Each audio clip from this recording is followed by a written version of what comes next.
আসসালামু আলাইকুম। সম্মানিত দর্শক শ্রোতা ভাই এবং বোনেরা, পবিত্র কোরআনের 7 নম্বর সূরা আল আরাফের 158 থেকে 162 নম্বর আয়াত, এই 5টি আয়াত এর বাংলা তর্জমা আমি আপনাদের সামনে এখন পেশ করছি। শুনুন মহান রাব্বুল আলামিন তার বান্দাদেরকে উদ্দেশ্য করে নবীর মাধ্যমে কি বলছেন। আউযু বিল্লাহি মিনাশ শাইতানির রাজিম। বিসমিল্লাহির রহমানির রহিম। হে মুহাম্মদ, তুমি বলে দাও, হে মানুষ, অবশ্যই আমি তোমাদের সবার কাছে আল্লাহ তাআলার রাসূল হিসেবে এসেছি। আকাশমালা ও পৃথিবীর যাবতীয় সার্বভৌমত্বের একচ্ছত্র মালিকানা তাঁর। তিনি ছাড়া আর কোনো মাবুদ নেই। তিনিই জীবন দান করেন, তিনি মৃত্যু ঘটান। অতঃপর তোমরা আল্লাহ তাআলার ওপর ঈমান আনো, তার বার্তাবাহক নিরক্ষর রসুলের ওপর তোমরা ঈমান আনো, যে রসুল নিজেও আল্লাহ তাআলা ও তার বাণীতে বিশ্বাস করে এবং তোমরা তাকে অনুসরণ করো। আশা করা যায় তোমরা সঠিক পথের সন্ধান পেয়ে যাবে। মুসার জাতির মধ্যে এমন একটি সম্প্রদায়ও আছে যারা অন্যদের সত্যের পথ দেখায় এবং তা দিয়ে ইনসাফ করে। আমি তাদের 12টি গোত্রে ভাগ করে তাদের স্বতন্ত্র দলে পরিণত করে দিয়েছি। মুসার সম্প্রদায়ের লোকেরা যখন তার কাছে পানি চাইল, তখন আমি মুসাকে ওহী পাঠিয়ে বললাম, তুমি তোমার হাতের লাঠি দ্বারা পাথরে আঘাত করো। অতঃপর তা থেকে 12টি ঝর্ণাধারা বের হলো। প্রত্যেকটি মানুষ তাদের নিজেদের পানি পান করার স্থান চিনে নিল। আমি তাদের উপর মেঘের ছায়া বিস্তার করে দিলাম। তাদের কাছে মান ও সালোয়া নামক উৎকৃষ্ট খাবার পাঠালাম। তাদের আমি বললাম, তোমাদের আমি যেসব পবিত্র জিনিস দান করেছি তা তোমরা খাও।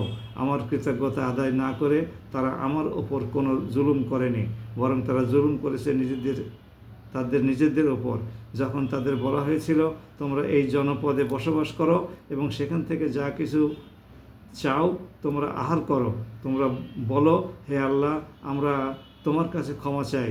আর যখন সেই জনপদের দ্বারপথ দিয়ে ভেতরে প্রবেশ করবে, তখন সিজদাবনত অবস্থায় প্রবেশ করবে। আমি তোমাদের গুনাহসমূহ মাফ করে দেব। আমি অচিরেই এসব উত্তম লোকদের অতিরিক্ত দান করব। কিন্তু তাদের মধ্যে যারা জালিম ছিল, তারা তাদের যা করতে বলা হয়েছিল তা সম্পূর্ণ বদলে দিয়ে ভিন্ন কথা বলল। অতঃপর আমিও তাদের এই জুলুমের শাস্তি হিসেবে তাদের উপর আসমান থেকে আযাব পাঠালাম। সাদাকাল্লাহুল আলিয়্যুল আযীম। সম্মানিত ভাই এবং বোনেরা, কালামে পাকের এই 5টি আয়াতে আল্লাহ রাব্বুল আলামিন রাসূলুল্লাহ সাল্লাল্লাহু আলাইহি সাল্লামকে উদ্দেশ্য করে বলছেন যে তুমি মানুষকে বলে দাও যে আমি তোমাদের রসুল। আসুন আমরা আমাদের প্রিয় নবী মুহাম্মদুর রাসূলুল্লাহ সাল্লাল্লাহু আলাইহি সাল্লামকে শেষ নবী হিসেবে গ্রহণ করি। খাতামান নাবিয়িন, আল্লাহ পাক কালামের মধ্যে খাতামান নাবিয়িন হিসেবে তাকে উল্লেখ করেছেন, ঘোষণা করেছেন। এবং মুহাম্মদুর রাসূলুল্লাহ এই শব্দ দুটিও উল্লেখ করেছেন। সুতরাং আসুন আমরা তাঁকে রসুল হিসেবে গ্রহণ করি। এখানে আল্লাহ রাব্বুল আলামিন শেষের দিকে এসে মুসা আলাইহিস সালামের জাতির বর্ণনা দিয়েছেন।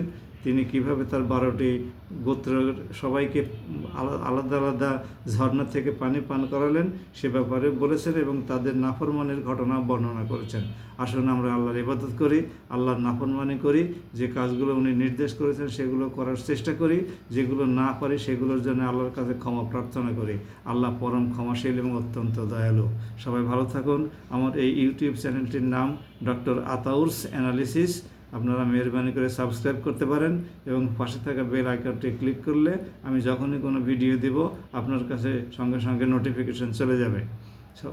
যদি চান যে আপনার মাধ্যমে সবার কাছে, আপনাদের বন্ধুবান্ধবদের সবার কাছে আল্লাহর কালাম পৌঁছে যাক, যদি আপনার পক্ষে এই সমস্ত কালাম পৌঁছানো সম্ভব না হয়, তাহলে আপনি সাবস্ক্রাইব করলে আপনার মাধ্যমে আপনার বন্ধুদের কাছে এই আয়াতগুলো, আল্লাহর কালামগুলো পৌঁছে যাবে। তখন আপনিও তা থেকে দুনিয়া এবং আখিরাতের কল্যাণ হাসিল করতে পারবেন।